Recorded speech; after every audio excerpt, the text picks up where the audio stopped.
ಅಧ್ಯಾಯ 30ನೇ ದಿನದ ಪಾರಾಯಣ. ಮಾಘ ಏಕಾದಶಿ ಮಹಿಮೆ. ಕ್ಷೀರಸಾಗರ ಮಥನ.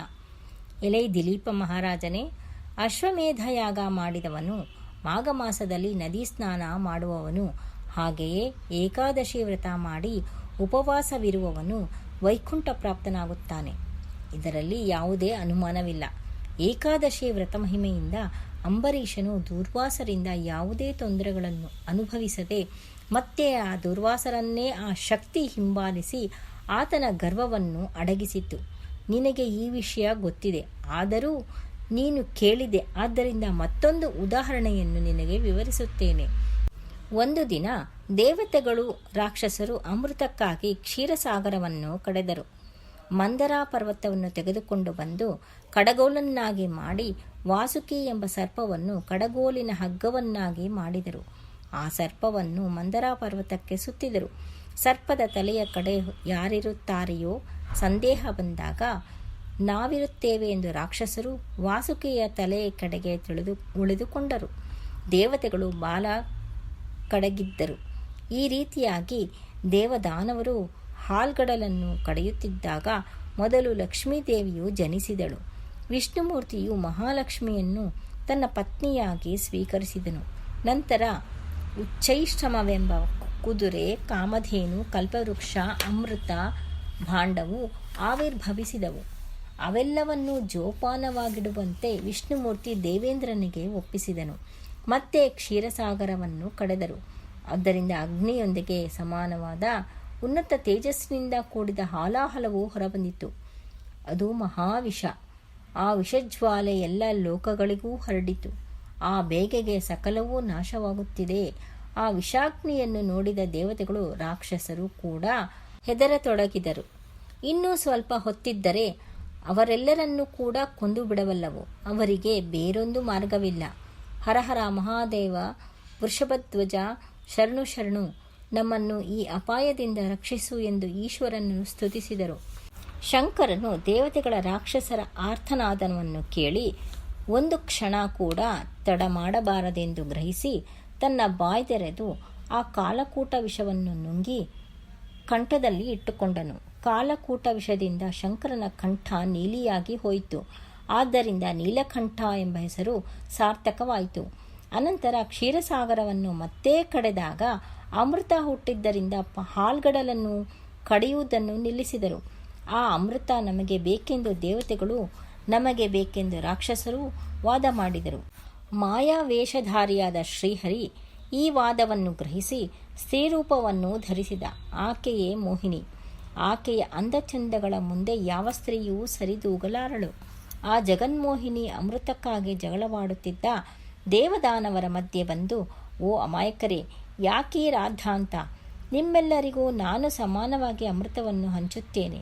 ದೇವತೆಗಳೆಲ್ಲ ಒಂದು ಸಾಲಿನಲ್ಲಿ, ದಾನವರೆಲ್ಲ ಒಂದು ಸಾಲಿನಲ್ಲಿ ಕುಳಿತುಕೊಳ್ಳಿ ಎಂದು ಹೇಳಿದನು. ದೇವದಾನವರು ಮೋಹಿನಿಯ ರೂಪವನ್ನು ನೋಡಿದವರೇ ಮರುಮಾತನಾಡದೆ ಹಾಗೆಯೇ ಮಾಡಲು ಉದ್ದೇಶಿಸಿ 2 ಪಂಕ್ತಿಗಳಾಗಿ ಕುಳಿತುಕೊಂಡರು.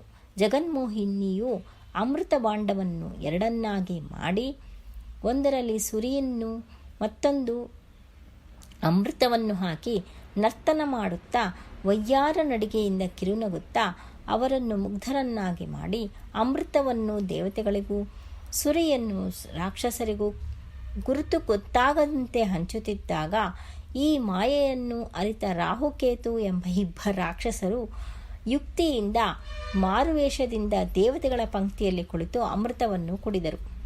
ಜಗನ್ಮೋಹಿನಿ ಇದನ್ನರಿತು ಚಕ್ರಾಯುಧದಿಂದ ಅವರ ಶಿರಸ್ಸನ್ನು ಕಡಿದನು. ಅವರು ಕುಡಿದ ಅಮೃತ ಬಿಂದು ಕಂಠದಿಂದ ಇಳಿಯದಿದ್ದರಿಂದ ಅವರು ಮರಣ ಹೊಂದಿದರು. ಆ ಅಮೃತವನ್ನು ದೇವತೆಗಳು ಹೀರಿಕೊಂಡರು. ಈ ಮೋಸಕ್ಕೆ ರಾಕ್ಷಸರು ಹಾಹಾಕಾರ ಮಾಡಿದರು. 2 ರಾಕ್ಷಸರು ಮಾಯೆ ಮಾಡಿ ಪಂಕ್ತಿಯೊಳಗೆ ಬಂದು ಅಮೃತವನ್ನು ಸೇವಿಸಿದರೆಂದು ದೇವತೆಗಳು ಕೂಗಾಡಿದರು. ಕಡೆಗೆ ರಾಕ್ಷಸರೆಲ್ಲ ಒಂದಾಗಿ, ಈ ಅಮೃತ ನಮಗೆ ಬೇಕಾಗಿಲ್ಲ, ನಾವ್ಯಾರಿಗೂ ಹೆದರುವುದಿಲ್ಲ, ನಮಗೆ ಸಾವು ಬರುವುದಿಲ್ಲ ಎಂದು ಅವರವರ ಪಾಡಿಗೆ ಹೊರಟು ಹೋದರು. ಉಳಿದ ಅಮೃತವನ್ನು ವಿಷ್ಣು, ಬ್ರಹ್ಮ, ಶಿವ 3 ಸೇರಿ ದೇವೇಂದ್ರನಿಗೆ ಕೊಟ್ಟು ತಮ್ಮ ತಮ್ಮ ನಿವಾಸಕ್ಕೆ ತೆರಳಿದರು. ಕ್ಷೀರಸಾಗರವನ್ನು ಮಥಿಸಿದಾಗ ಬಂದ ಅಮೃತ ಕಲಶವನ್ನು ಒಂದು ಕಡೆ ಇಟ್ಟ ಸಮಯದಲ್ಲಿ ವಿಧಿವಶದಿಂದ 2 ಹನಿಗಳು ಭೂಮಿಯ ಮೇಲೆ ಬಿದ್ದಿತು. ಆ 2 ಹನಿಗಳು ಬಿದ್ದ ಕಡೆ 2 ಅಂದವಾದ ಸಸ್ಯಗಳು ಹುಟ್ಟಿಕೊಂಡವು. ಆ 2 ಸಸಿಗಳಲ್ಲಿ ಒಂದು ಪಾರಿಜಾತ, ಎರಡನೆಯದು ತುಳಸಿ ಸಸಿ ಭೂಮಿಯಲ್ಲೇ ಬೆಳೆದವು. ಹಾಗೆ ಬೆಳೆಯುತ್ತಿದ್ದ ಸಸಿಗಳನ್ನು ಸತ್ರಾಜಿತ ಎಂಬುವನು ಪ್ರತಿದಿನ ನೀರೆರೆದು ಪೋಷಿಸುತ್ತಿದ್ದನು. ಕೆಲವು ಕಾಲಾನಂತರ ಪಾರಿಜಾತ ವೃಕ್ಷವು ಹೂ ಬಿಟ್ಟಿತು. ದೇವೇಂದ್ರನು ಗಗನ ಮಾರ್ಗದಲ್ಲಿ ಸಂಚರಿಸುತ್ತಾ ಪಾರಿಜಾತ ಪುಷ್ಪದ ಪರಿಮಳಕ್ಕೆ ಇಳಿದು ಬಂದು ಒಂದು ಹೂವನ್ನು ಕಿತ್ತು ತನ್ನ ಪತ್ನಿಯಾದ ಶಚೀದೇವಿಗೆ ಕೊಟ್ಟನು. ಉಳಿದ ದೇವತಾ ಸ್ತ್ರೀಯರು ಕೂಡ ಕೇಳಿದಾಗ ಮತ್ತೆ ಇಂದ್ರನು ರಹಸ್ಯವಾಗಿ ಆ ತೋಟದಲ್ಲಿ ಪ್ರವೇಶಿಸಿದನು. ಪಾರಿಜಾತ ಹೂಗಳನ್ನು ಯಾರೋ ಕೀಳುತ್ತಿರುವರೆಂದು ಸತ್ರಾಜಿತನು ವಿಷ್ಣು ಪಾದಗಳ ಬಳಿಗೆ ಇದ್ದ ಅಕ್ಷತೆಗಳನ್ನು ಆ ಹೂಗಳ ಮೇಲೆ ವನದಲ್ಲೆಲ್ಲ ಚೆಲ್ಲಿದ್ದರಿಂದ ದೇವೇಂದ್ರನು ಪಾರಿಜಾತ ಪುಷ್ಪವನ್ನು ಕೀಳುತ್ತಿದ್ದಾಗ ವಿಷ್ಣು ಮಹಿಮೆಯಿಂದ ಆತನಿಗೆ ದೈವತ್ವವು ನಶಿಸಿ ಮೂರ್ಛೆ ಹೋದನು.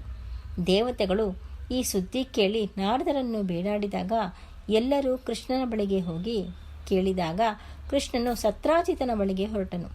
ಸತ್ರಾಜಿತನು ಆಷಾಢ ಶುದ್ಧ ಏಕಾದಶಿಯ ದಿನ ಉಪವಾಸವಿದ್ದು ಜಾಗರಣೆ ಮಾಡಿ ದ್ವಾದಶಿಯ ದಿನ ಸದ್ಬ್ರಾಹ್ಮಣನಿಗೆ ದಾನ ಕೊಡುತ್ತಿದ್ದರಿಂದ ಆತ ಅಮೋಘವಾದ ಶಕ್ತಿಯನ್ನು ಉಳ್ಳವನಾದ್ದರಿಂದ ಶ್ರೀಕೃಷ್ಣ ಪರಮಾತ್ಮನು ಆತನಿಗೆ ವರಪ್ರಸಾದವನ್ನು ಅನುಗ್ರಹಿಸಿ ಆತನ ತೋಟದಲ್ಲಿದ್ದ ಪಾರಿಜಾತ ವೃಕ್ಷವನ್ನು ದೇವೇಂದ್ರನಿಗೆ ಕೊಡಿಸಿದನು. ಈ ರೀತಿಯಾಗಿ ತುಳಸಿ ವನಕ್ಕೆ ಹೋಗಿ ತುಳಸಿಯನ್ನು ತನ್ನ ಸನ್ನಿಧಿಯಲ್ಲಿ ಇರುವಂತೆ ಕೇಳಿದಾಗ ತುಳಸೀದೇವಿ ಆಗಲೆಂದು ಹೇಳಿ ಅಂದಿನಿಂದ ವಿಷ್ಣುದೇವನೊಂದಿಗೆ ಸಮಾನವಾಗಿ ಪೂಜಿಸಲ್ಪಡುತ್ತಿದ್ದಾಳೆ. ಯನ್ಮೂಲೆ ಸರ್ವತೀರ್ಥಾನಿ ಯನ್ಮಧ್ಯೆ ಸರ್ವದೇವತಾ ಯದಗ್ರೆ ಸರ್ವವೇದಾಕ್ಷ ತುಳಸೀತ್ವಾಂ ನಮಾಮ್ಯಹಂ ಎಂದು ತುಳಸೀದೇವಿಯನ್ನು ಶುಚಿರ್ಭೂತರಾಗಿ ಪೂಜಿಸಿದರೆ ಸಕಲ ಸೌಭಾಗ್ಯಗಳು ಉಂಟಾಗುವುದು. ಫಲಶ್ರುತಿ. ಸೂತ ಮಹರ್ಷಿಗಳು ಶೌನಕಾದಿ ಮುನಿಗಳೊಂದಿಗೆ ಹೀಗೆ ಹೇಳಿದರು. ಶೌನಕಾದಿ ಮುನಿವರ್ಯರೇ, ಇದುವರೆಗೂ ಮಾಘಮಾಸ ಮಹಿಮೆಯನ್ನು, ಮಾಘಸ್ನಾನದಿಂದ ಉಂಟಾಗುವ ಫಲವನ್ನು ವಸಿಷ್ಠ ಮಹರ್ಷಿಯು ದಿಲೀಪ ಮಹಾರಾಜನಿಗೆ ತಿಳಿಸಿದ ರೀತಿಯಲ್ಲಿ ನಿಮಗೆ ವಿವರಿಸಿದ್ದೇನೆ. ನೀವು ಉದ್ದೇಶಿಸಿರುವ ಈ 12 ವರ್ಷಗಳ ಮಹಾಯಜ್ಞ ಕೂಡ ಪೂರ್ತಿಯಾಗುತ್ತಾ ಬಂದಿದೆ. ನಾಳೆಯ ದಿನ ಮಾಘಮಾಸದ ಕೊನೆಯ ದಿನ. ಆದ್ದರಿಂದ ನಾವೆಲ್ಲರೂ ಗಂಗಾ ನದಿಗೆ ಹೋಗಿ ಸ್ನಾನವನ್ನಾಚರಿಸಿ ವಿಷ್ಣುವನ್ನು ಪೂಜಿಸೋಣ ಬನ್ನಿ ಎಂದು ಸೂತ ಮಹರ್ಷಿಗಳು ಮಾಘಪುರಾಣ ಪ್ರವಚನವನ್ನು ಪೂರ್ಣಗೊಳಿಸಿದರು. ಮಾಘ ಮಾಸದಲ್ಲಿ ಸೂರ್ಯನು ಮಕರ ರಾಶಿಯಲ್ಲಿ ಇದ್ದಾಗ ಸೂರ್ಯೋದಯವಾದ ನಂತರ ನದಿಯಲ್ಲಿ ಸ್ನಾನ ಮಾಡಬೇಕು. ಆ ನಂತರ ಸೂರ್ಯನಿಗೆ ನಮಸ್ಕಾರ ಮಾಡಿ ವಿಷ್ಣು ಆಲಯಕ್ಕೆ ಹೋಗಿ ಶ್ರೀಮನ್ನಾರಾಯಣನನ್ನು ಪೂಜಿಸಬೇಕು.